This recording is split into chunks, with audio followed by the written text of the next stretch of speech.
বন্ধুরা, এঁচোড় তো আমরা অনেকভাবে অনেক রকম করে খেয়েছি, কিন্তু হারিয়ে যাওয়া মা দিদিমার হাতের এঁচোড় রান্না এখনও স্বাদে কিন্তু মনে পড়ে।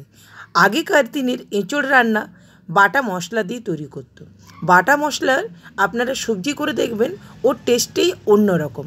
চলুন আজ আপনাদের মা দিদিমার কথা মনে রেখে এঁচোড় রান্নাটা শুরু করা যাক।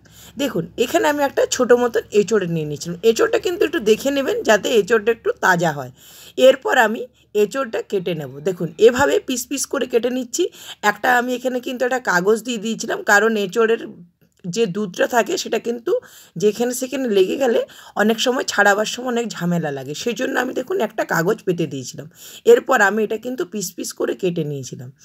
এরপর আমি এটা ছোটো ছোটো টুকরো করে কেটে নেব। আপনারা পছন্দ মতন ছোটো বড়ো সাইজে করে কেটে নিতে পারেন। এঁচোড় কাটা একটু ঝামেলা। যখনই আপনারা এঁচোড় কাটবেন, আপনাদের হাতের মধ্যে একটু তেল লেগে গেলে তেলটা একটু লাগিয়ে নেবেন, তাহলে এঁচোড় কাটার জন্য যে ঝামেলাটা পোহাতে হয় সেটা কিন্তু পোহাতে হবে না। আর দেখুন, এখানে একটা বাটির মধ্যে আমি জল রেখেছিলাম, সেই বাটির মধ্যে আমি এঁচোড়টা কেটে সাথে সাথে দিয়ে দেবো। অনেক সময় কি হয়, এঁচোড় কিন্তু কালো হয়ে যায়। এই জন্য আপনার এই প্রসেসটা ফলো করবেন, দেখবেন আপনাদের এঁচোড় কিন্তু কালো হবে না। দেখুন, এখানে আমি এঁচোড়টাও কেটে নিয়েছি, তার সাথে ছোটো ছোটো আমি 4টে আলু নিয়েছিলাম। আলুটা কিন্তু ছোটো ছোটো টুকরো করে কেটে নিয়েছিলাম। এরপর আমি একটা কুকারের মধ্যে এঁচোড়, আলু, সামান্য পরিমাণে নুন আর হলুদ, একটু জল দিয়ে একটা হুইসেল দিয়ে দেবো। এটা কিন্তু খুব বেশি সেদ্ধ হবে না, এটা কিন্তু 90% সেদ্ধ হবে। পুরোপুরি সেদ্ধ করলে এঁচোড়ের কিন্তু টেস্টটা চলেই যাবে। দেখুন, এখানে আমি একটা বাটা মশলা তৈরি করছি। তার জন্য এখানে 4 চামচ ধনে, 1 চামচ জিরে আর গরম মশলা নিয়ে নিয়েছিলাম, লবঙ্গ, এলাচ, দারচিনি আর ওর সাথে একটু গোলমরিচ।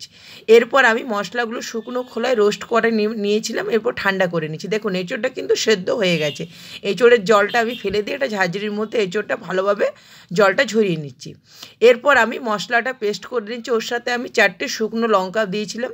দেখুন, আমি এভাবে মশলাটা কিন্তু গুঁড়ো করে নিয়েছিলাম। গুঁড়ো করার পর এরপর জল দিয়ে আমি ভালো করে মশলাটা পেস্ট করে নিয়েছি।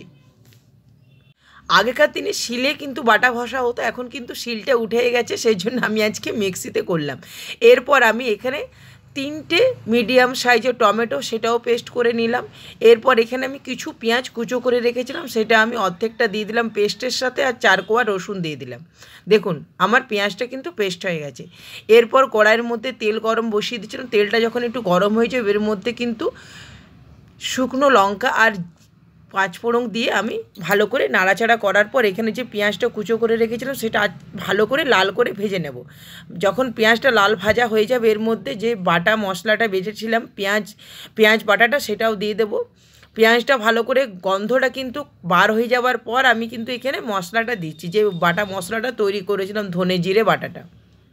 বাটা মশলাটা দিয়ে যখন আমার তেল ছেড়ে আসবে, এর মধ্যে সামান্য পরিমাণে হলুদ গুঁড়ো আর একটু কাশ্মীরি মির্চি দিয়ে দিলাম।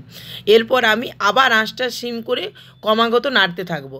যখন দেখব মশলা থেকে আবার তেল ছেড়ে এসছে, এর মধ্যে টমেটো পিউরি যেটা করে রেখেছিলাম সেটা দিয়ে দেবো। টমেটো পিউরিটা দিয়ে আমি আরেকবার নাড়াচাড়া করার পর আমি এখানে নুন, চিনি পরিমাণ মতো দেওয়ার পর এখানে একটু টক দই দিয়ে দেবো। আপনারা চাইলে টক দইটা স্কিপ করতে পারেন, আমি একটু দিয়ে দিলাম, খেতে একটু অন্যরকম স্বাদ লাগে। দেখুন, এখানে টক দইটাও দিয়ে দিলাম 3 চামচের মতন। এরপর আমি ভালো করে মশলাটা কষে নিচ্ছি।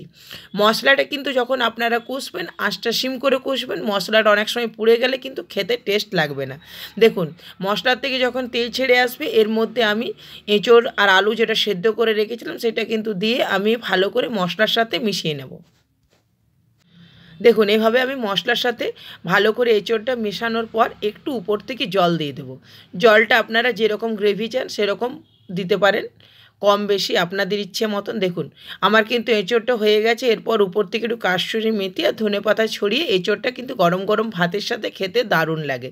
বন্ধুরা, এই রেসিপি আপনাদের ভালো লাগলে প্লিজ আমার চ্যানেলটাকে লাইক আর সাবস্ক্রাইব করে দেবেন। আপনারা যদি ফেসবুক থেকে আমার রান্না দেখেন, ফেসবুক পেজটা ফলো করবেন, আপনারা পেয়ে যাবেন আমার চ্যানেলে বহু রকম নিরামিষ রান্না। দেখুন বন্ধুরা, আমার এঁচোড়টা কিন্তু তৈরি হয়ে গেছে। এরপর আমি এঁচোড়টা কিন্তু পরিবেশন করে নিচ্ছি। এঁচোড় ভাত, রুটি উভয়ের সাথে খেতে টেস্টি লাগে। আপনারা আপনাদের পছন্দ মতো এঁচোড়টা কিন্তু খেতে পারেন। এই এঁচোড় রান্না কিন্তু অনেকটা মা দিদিমার হাতের কথা মনে পড়িয়ে দেবে। বন্ধুরা, আজের মতন এই পর্যন্তই।